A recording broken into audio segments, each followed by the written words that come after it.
Hey everybody, what's going on? Hope you guys are doing good. I am doing just great. So I'm back here working again on more guitars. It's the weekend again, and this is the mess that I have on my workbench. So I just got done fitting Green Terror's tuners that he wants to use, and these are a set of Ibanez tuners that he picked up someplace, and we're going to use them on this neck. So I had to drill out these holes and make them a little bit bigger because these had the sleeves, didn't have any top mount or nut on them. I filled in all of the holes that are on the back of the headstock that were from the original tuners.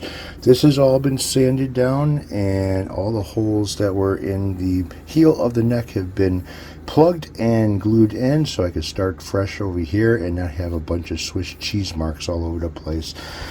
The fretboard, well, doesn't have any frets on it yet, but all of the frets markers have been leveled out. A little bit of filler inside there to kind of get rid of the gaps. So there's a little bit of filler on some of them, but you know, once I get some oil on this fretboard, they'll kind of blend in a little bit. It was needed. Fret slots have been recut as far as being nice and open, so it's ready for frets. But I'm going to get the painting done on this first before I start doing anything with the fretboard. Binding, new binding on here, and it looks pretty damn nice. So this is going to get sprayed after I mask off the fretboard. It's going to get sprayed with some sanding sealer. I have the body hanging around, that's painted already, and then I have the warmouth body, which I still have to do some wet sanding on that, and there isn't much work on the neck for that guitar other than painting the headstock. The plug inside here is nice and flat and didn't interrupt or do anything with the drilling of the hole. So yeah, this worked out pretty good. Once I get some spray on here, all these dark marks will go away, so I'm not worried about that. I do have to do a little bit more sanding. I see some scratch marks here, so I have to get rid of those, but all in all, it's looking pretty good. And sanding sealer it's going to get.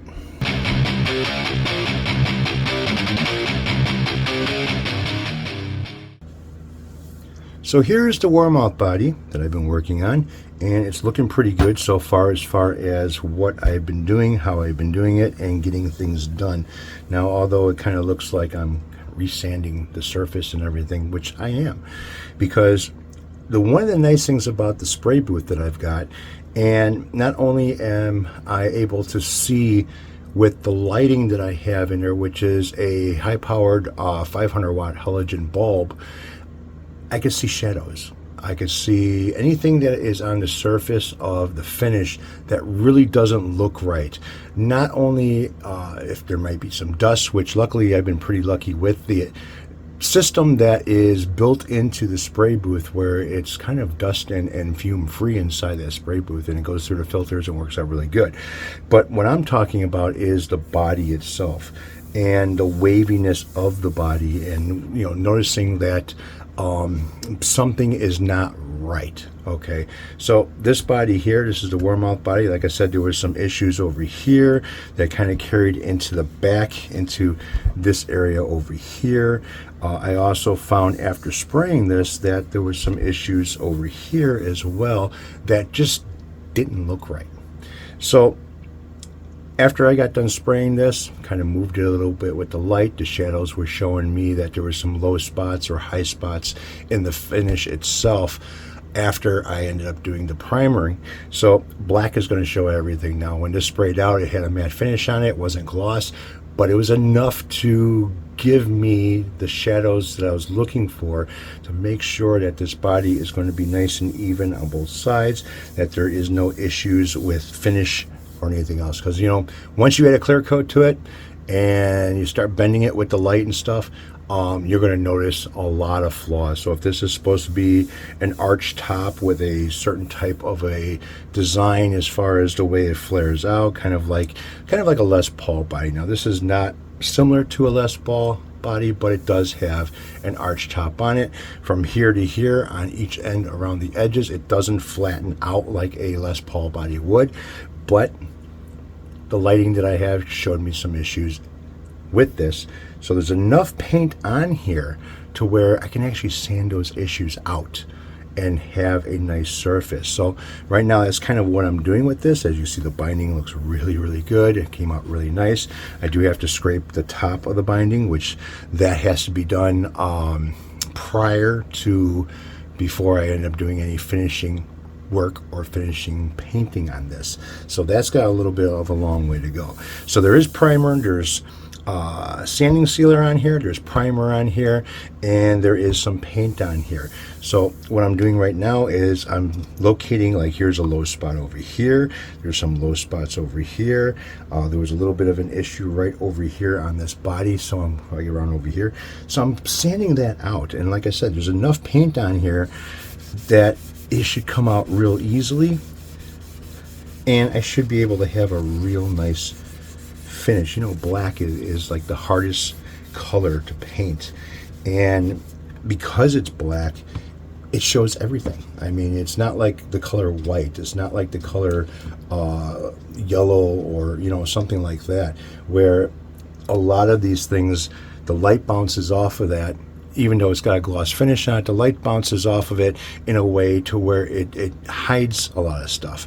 When you have a dark finish, good luck trying to hide a lot of stuff, because that stuff will come through in a heartbeat.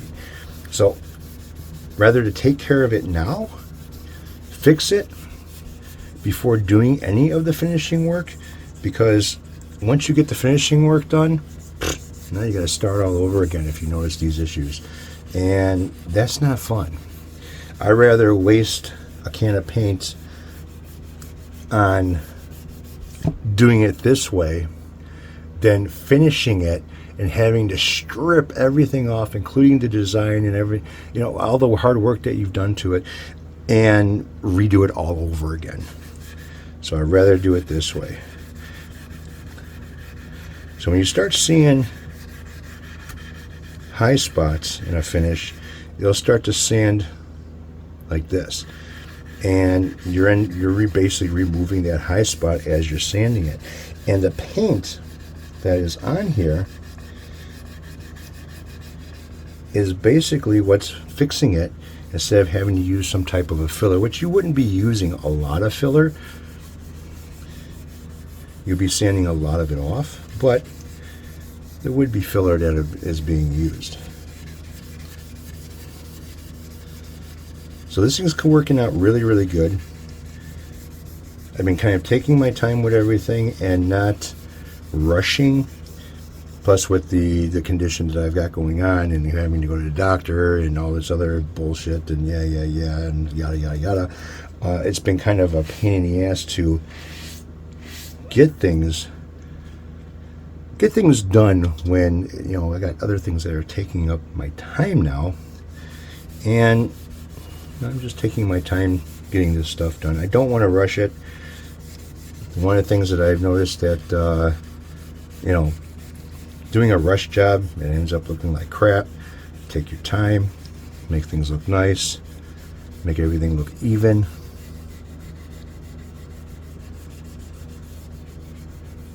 And it all works out in the end, basically. Have a nice finish. See, there was enough paint on here to get rid of that low spot that was over here. And the problem with this paint is this shit doesn't wash off very easily, and it doesn't wash off whatever rags that you're using as well.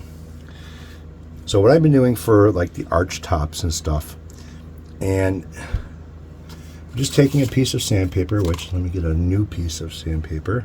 I'm using 800 grit, by the way. And 800 grit is coarse enough to scratch the surface for more paint. I don't think I have another sheet. No, okay. So I'm not going to let this soak in there for very long. I'm using like almost hot water to do this. That way it penetrates the paper a lot faster. So it's not steaming hot to where I can't put my hands inside of it, but it's hot enough to where I'm going to be able to use it, and the paper gets kind of soaked in with some of the water. The water is used as a lubricant and also helps out with sandpaper clogging. So I've been taking this, holding it like this, and once I get a good grip on each side of the paper, I'm using my hand and the pad more than my fingers to sand this. If I remove some of the paint, that's not a big deal because this is going to be repainted anyways, but at least I know by doing what I'm doing like this, the surface of the body is going to be nice and flat, even with each other, and not be all wavy or have some type of finish issues. Because again, like I said, this is going to get painted again. Plus, doing this also keeps you from building up too much paint on one surface. So if you're sanding it off and it's correcting itself, chances are you're not going to have issues with finish issues later on, because you don't have, you know, a 1/16 of an inch of paint on your project.